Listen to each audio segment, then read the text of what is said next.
And regarding their appointment, the CJI is appointed by the President of India after consulting other judges of Supreme Court or High Court as he feels necessary.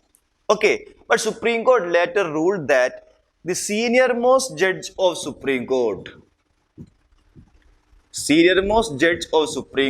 should be appointed as the Chief Justice of India. Okay, see, senior-most is not in the sense of age, no. It is the seniority in that office and not by the way of age, no.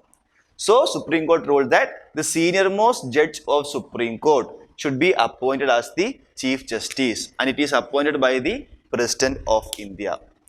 Okay, and when appointing other judges of Supreme Court, it is also the President who appoints other judges of Supreme Court, but should consult CJI. It means when President is appointing other judges of Supreme Court, should consult CJI. Now later on, there comes different interpretations. Okay, regarding the term consultation. A conflict happened. What is the exact meaning of term consultation? Fine. So in a case called first judge's case. Okay, first judge's case, Supreme Court ruled that the consultation means just exchange of views.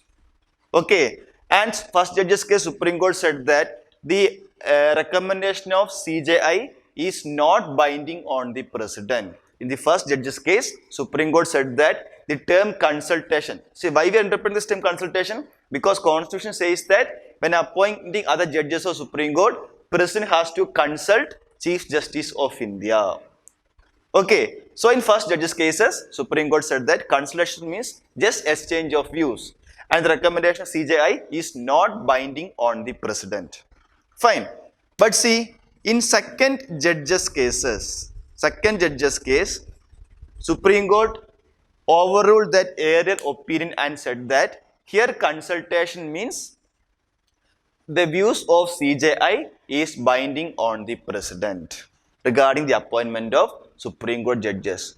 But one thing is that while giving opinion or while giving recommendation to the President of India, the CJI must consult two senior-most judges of Supreme Court. CJI alone cannot give recommendations, but while giving such recommendations, CJI must consult two senior-most judges of Supreme Court, and this recommendation is made binding on the President. In first judge's cases, Supreme Court said the recommendation is not binding on the President, but in second judge's cases, Supreme Court said that the recommendation of CJI is binding on the President, but the CJI must consult two senior-most judges of Supreme Court. CJI alone cannot recommend a person to be appointed as a judge of Supreme Court. Fine. And again, in third judge's cases, Supreme Court again said that the recommendation of CJI is still binding on the President, but the CJI has to consult four senior-most judges of Supreme Court available.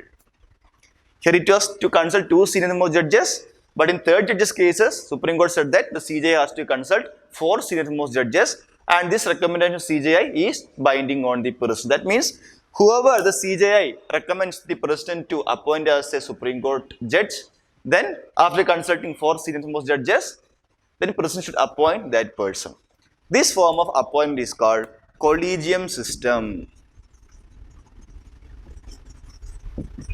Collegium system of appointment to higher judiciary, and please note that this collegium system is not defined or not mentioned under our Constitution.